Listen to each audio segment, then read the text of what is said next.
आप सभी के चरणों में प्रणाम है। आज जैसा कि आप जानते हैं कि 4 सितंबर 2024 का ये दिन है और हम सभी सिलसिले से अपने वरिष्ठ गुरु भ्राता के इस पुण्य स्मृति दिवस को अपने जीवन में एक संकल्प में मना रहे हैं, क्योंकि साहब ने ही दिन कहा था। यही बांग्ला स्कूल के हॉल में एक संगोष्ठी हो रही थी 21 अक्टूबर 2016। साहब ने कहा कि मेरे किसी भी दिवस को आप संकल्प दिवस के रूप में मनाइएगा और जो मैंने चाहा है वही करिएगा, तभी मैं शिवका से सहरिंदर नंद खुश होऊंगा। मैं आपके सामान से या मैं आपके और सारी चीजों से खुश नहीं होता, मैं उससे खुश होता हूँ जो मेरे गुरु की बात करता है। आज का ये दिन जो है, जो हम आप आज बिता रहे हैं 4 सितंबर 2022 के दिन, इसी दिन इसी उपवन के बाहर साहब का वो शरीर निर्जीव पड़ा था, जिसकी अदा के, जिसके बोलने के और जिनके देखने से हम लोगों का कहते हैं ना, दिन बन जाता है।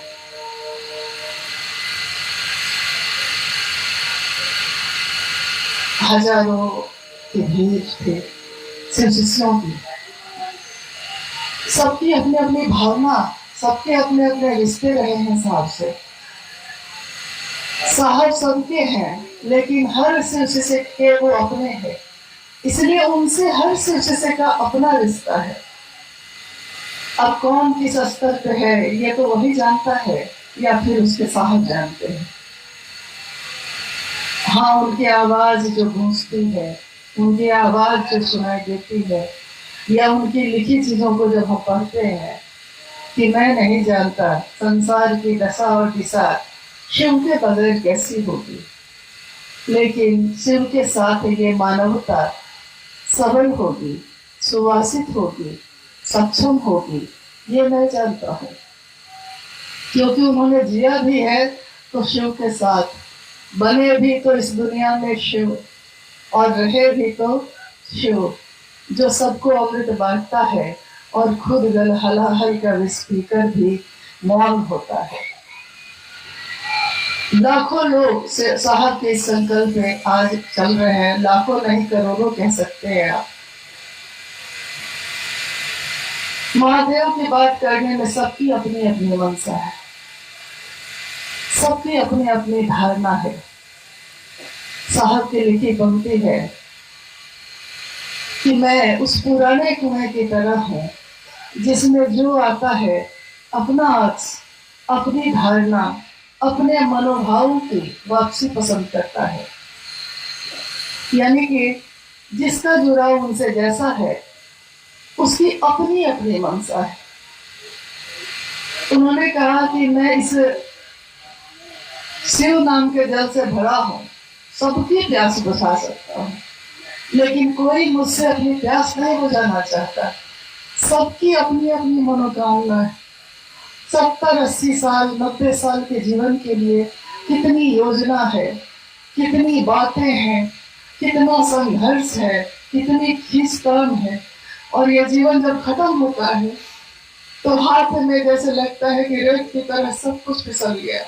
उसके बाद भी सारे लोग जीवित रहते हैं, कोई किसी के साथ नहीं जाता, जीवित रहते हैं, लेकिन अगर जीने का कोई उद्देश्य है तो वो जीवन जीवन होता है।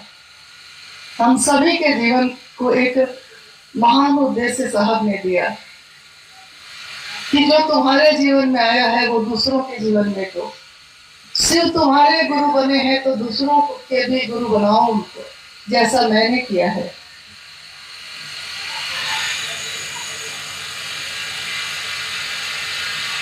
पिछले 2 वर्षों में जब से वो शिवलिंग हुए, उनकी ऊर्जा कम से कम 50 गुनी तो बढ़ ही गई होगी, क्योंकि आज जिस गति से सारे लोग काम कर रहे हैं, यही गति साहब ने उस समय चाहा था जब उन्होंने कहा था कि आपके पास समय बहुत है लगता है, लेकिन मेरे पास समय कम है, इसलिए ताड़ाताड़ी करो दादा, फटाफट करो, जल्दी जल्दी करो, जीवन बहुत छोटा है, मेरे पास समय नहीं है। कल एक गुरुवान ने पूछा कि साहब ने पूर्णिया में ये क्यों कहा कि पास आइए कि हम नहीं आएंगे बार बार। तो मैंने कहा कि शायद उनके कहने का ये अर्थ रहा होगा कि उनके पास आना मतलब उनके मन के नजदीक होना, उनके पास आना मतलब उनकी बातों के नजदीक आना जो वो चाहते हैं, क्योंकि बार बार वो समझाने नहीं आएंगे, बार बार वो बताने नहीं आएंगे। शिव की ऊर्जा जब उतरती है, वो पल, जितने भी पल हमने जिए हैं उनके साथ, वो सारे पल हमेशा याद आते रहते हैं, हमेशा आंखों के सामने से गुजरते रहते हैं। और कितनी बार ऐसा होता है कि लगता है जैसे कि अभी अभी उन्होंने आवाज दी है, कहा है कुछ।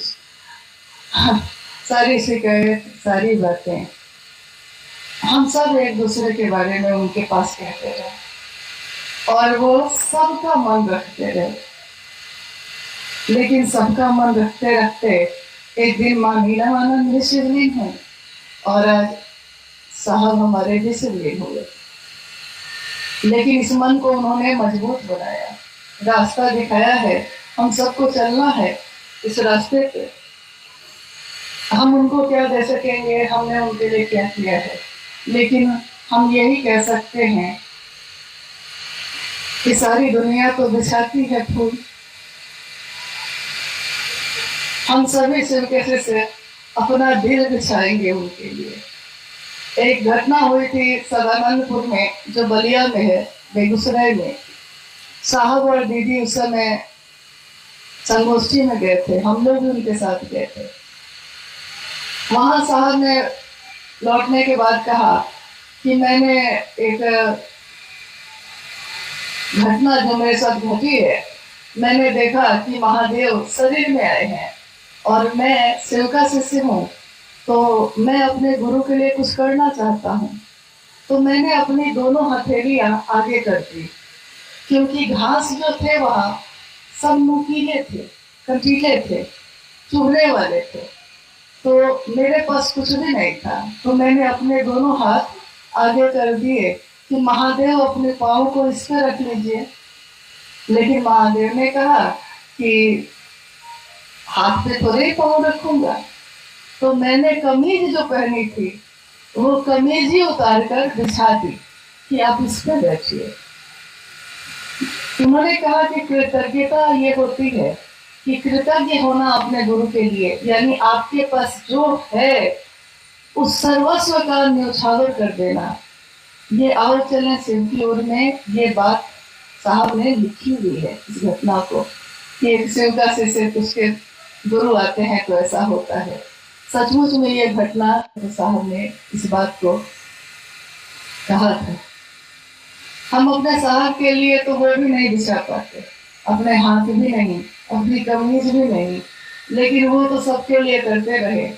आज जब हम कह रहे हैं कि ये संकल्प दिवस हम मनाएंगे, क्या चाहता है महादेव के काम में, जिसके पास जो है, जितना भर उसकी क्षमता है, जितना भर उसके पास सामर्थ्य है, और महादेव का काम निर्बल सामर्थ्य वाले लोगों ने ही बढ़ाया है। यहाँ बहुत बड़े बड़े लोग नहीं आए थे महादेव का काम बढ़ाने, जो सामान्य थे, जो अति सामान्य थे, उन लोगों ने महादेव के काम को बढ़ाया। कुछ चीजों में साहब के साथ चले भी, कुछ साहब के साथ छूटे भी, कुछ ने साथ दिया, कुछ ने छोड़ा भी, लेकिन साहब के लिए हमारे यही पंक्ति है कि जैसे फूल कोई अपनी आदत से बेबस होता है, कोई फूल अगर आंगन में खिला है और उसमें खुशबू भरी है, उस फूल को आप काट कर अपने फूलदान में अगर सजा लीजिए तब भी वो खुशबू देता है, और अगर मसल कर फेंक दीजिए तब भी वो खुशबू देता है। तो हमारे आपके साहब वैसी ही हस्ती हैं इस दुनिया में कि खुशबू की तरह हवाओं में बिखरे हैं। जिसने काटा है, सजाया है, उसके जीवन में भी खुशबू दे रहे हैं। जिसने वृक्ष पे ही छोड़ दिया है, उसके जीवन में भी खुशबू दे रहे हैं। और जिसने मसल कर फेंकने की कोशिश की, उसके जीवन में भी खुशबू दे रहे हैं, क्योंकि वो तो अपनी आदत से बेबस है। तोड़ने वाले को भी खुशबू की सजा देते हैं।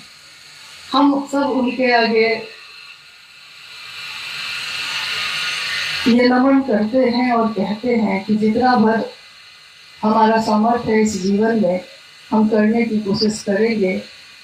आगे गति भी वही है और गंतव्य तक पहुंचाने वाले भी वही हैं। जो होगा सब उनके हवाले है, हमारे आपके बस में तो कुछ भी नहीं। जो वो चाहेंगे वही हम सोचते हैं, जो वो चाहते हैं वही हम करते हैं। कहने को भले हम कितनी भी बात कर ले कि मैंने सोचा और मैंने किया है, लेकिन वास्तविकता यही होती है कि जो वो करवाना चाहते हैं, हम लाख दूसरा काम करना चाहें, लेकिन वो हम सभी से वही करवाते हैं जो उन्होंने चाहा है, जो वो सोचते हैं। इसलिए उनकी चाहत के अनुसार चलने की कोशिश करें, दूसरों को खुशियाँ बांटे, शिव बांटे। इस उपमान में जब भी कोई आया, साहब ने कहा आए हो तो शिव लेकर आना, और अगर नहीं ला पाए हो तो शिव लेकर जाना। लेकिन अचल में नहीं जाते, शिव दिल में आते हैं और दिल में ही जाते हैं। तो शिव को दिल में ही लेकर जाना। आप सभी जो आज यहाँ आए, आप सबके लिए हम लोग बहुत कम कर पाए। चाहते होते हुए भी, बहुत कुछ सोचते हुए भी न व्यवस्था हो पाती है, न वैसी बात हो पाती है। अव्यवस्था में ही साहब की व्यवस्था है, कम में ही हमारा गुजारा है। इसी में हम सब एक दूसरे से मिलते हैं और एक दूसरे के साथ फिर असुरपूर्ण नैनों से विदा ले लेते हैं फिर से मिलने के लिए। तो हम सब फिर मिलते रहें हमेशा, क्योंकि रास्ता एक है, गुरु एक है और चलने की जो गति है वो भी एक ही है। तो हम इस रास्ते पे हमेशा मिलते रहेंगे एक दूसरे के साथ, लेकिन साहब का होकर मिलते रहें, इसी की कामना करते हैं। आप सभी के चरणों में प्रणाम।